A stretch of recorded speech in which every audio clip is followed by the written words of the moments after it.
Before monsters, before portals, there was Mews, a cat who just wanted snacks and peace in a house that would soon host something far worse. The Hendersons adored her, especially Claudia, who thought her biggest worry was Dustin's science experiments. Then he brought home D'Artagnan, a cute, slimy creature that looked like a school project gone wrong.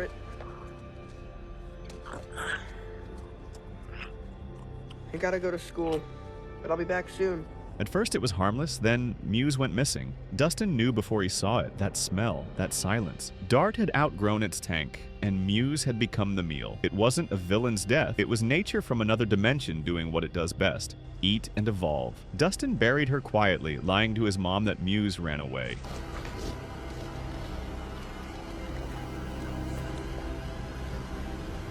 Claudia spent days calling her name, never realizing the real monster was living in her basement. Mews was the first Hawkins victim that didn't break a rule or open a gate. She was just there.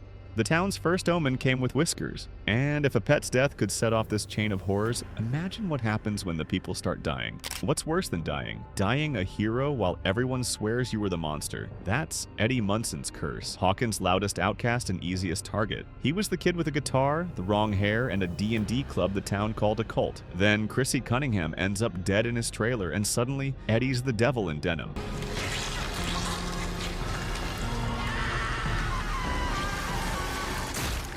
He doesn't run from guilt, he runs because Hawkins loves a witch hunt. While Jason's crew plays soldiers, Eddie hides with the only people who know monsters are real. Somewhere between fear, friendship, and a Metallica solo, he becomes something Stranger Things rarely allows. A hero who doesn't need permission. That guitar riff in the Upside Down? Half stupid, half holy.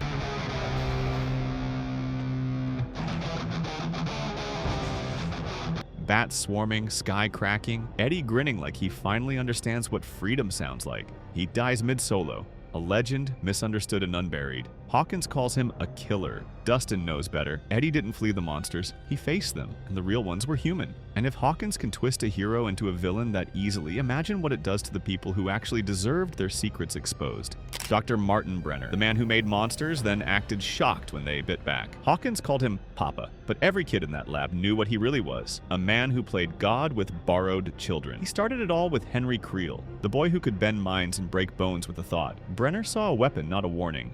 He caged him, chipped him, and when that failed, tried to clone his power in kids like 11. Every scream in those hallways had his name written on it. By season 4, he's back. Older, slower, pretending redemption is science. He gives 11 her powers back, but not for her sake. When the soldiers close in, Brenner runs out of control, dragging her deeper into his experiment until bullets make him human again.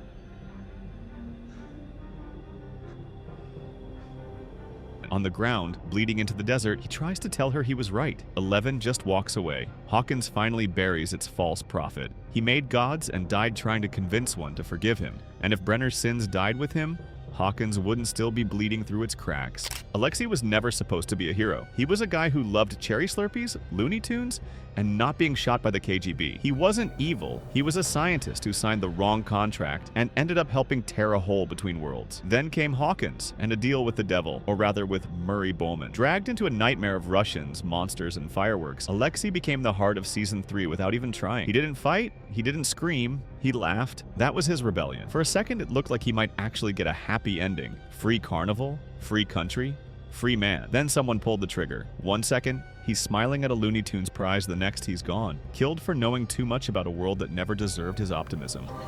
I just left for a minute. Hawkins doesn't mourn people like Alexei, but for one summer he reminded everyone that even in a town built on lies, joy could still exist, right up until it didn't. And if laughter can die that fast in Hawkins, imagine what happens when hope itself becomes the target.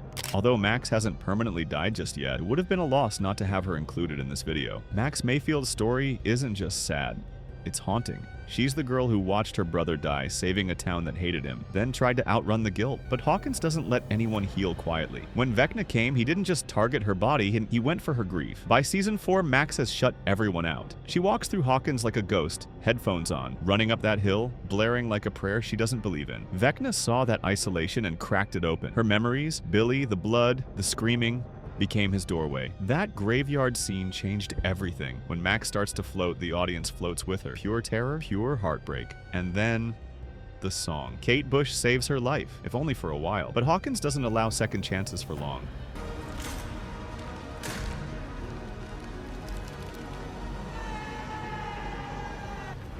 When Vecna comes back, she runs again, slower this time. Bones break, eyes roll back, and somehow she lives. Barely. Max is trapped in a hospital bed, blind and empty. The bravest kid in Hawkins reduced to silence. It's not death. It's purgatory, and Vecna's still watching. And if Max's body survived, her mind might still be wandering the upside down. They never even got names, just numbers. Little ghosts in hospital gowns, raised to move objects, read minds, and call their captor Papa. In Season 4, we finally see what happened to them, and it's worse than anyone guessed. The massacre at Hawkins' lab isn't just another flashback. It's the moment the show reveals its cruelest trick. Innocence turned into weapons. The kids laugh, train, play games, until Henry, the quiet orderly, decides to show them what real power feels like. When 11 finds the blood, it's not a monster that's done it. It's one of them.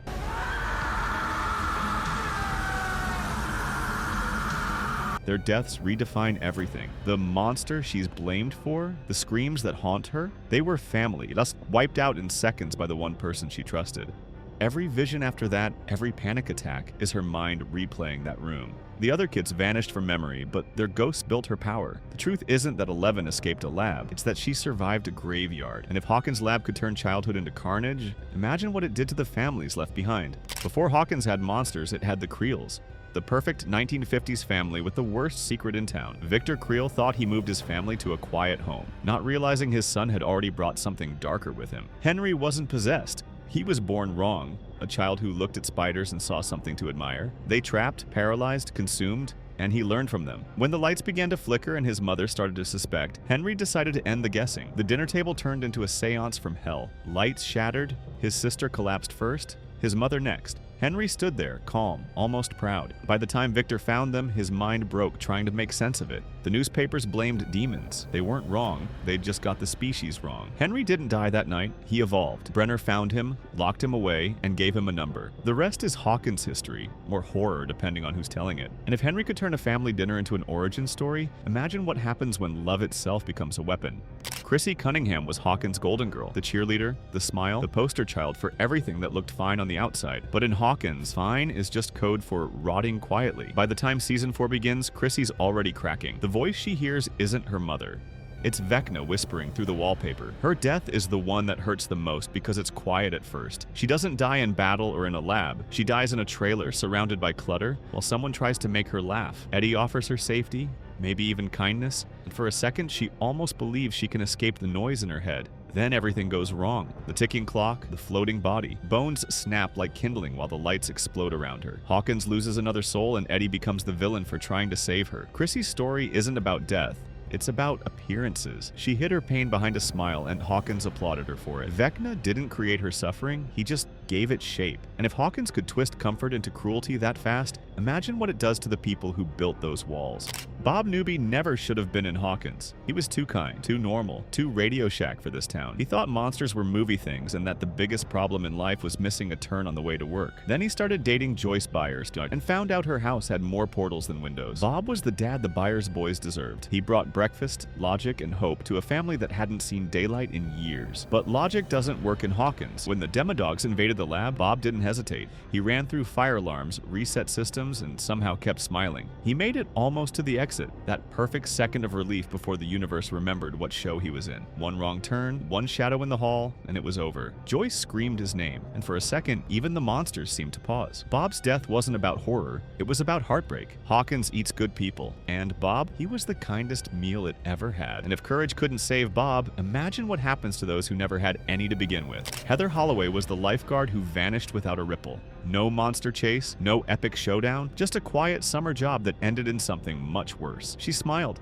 handed out sunscreen, and made small talk with Billy Hargrove, another beautiful mask hiding something ugly underneath. When Billy fell under Vecna's control, Heather became his proof of loyalty. One night after closing, she heard him call her name. What followed wasn't an attack, it was an invitation. She didn't scream when he dragged her into the steel mill. She couldn't. The Mind Flayer wanted silence. When she came back, she wasn't Heather anymore. The pool's golden girl now moved like a puppet, polite, robotic, eyes too still. The dinner with her parents is still one of the show's most disturbing moments. Smiles that don't reach their faces, politeness that feels like possession. Heather didn't get a heroic death or even a proper goodbye, just another Hawkins resident swallowed by the shadows, replaced with something that looked exactly like her. And if the Mind Flayer could hollow out Heather, imagine how many others in Hawkins are already gone, and just pretending not to be.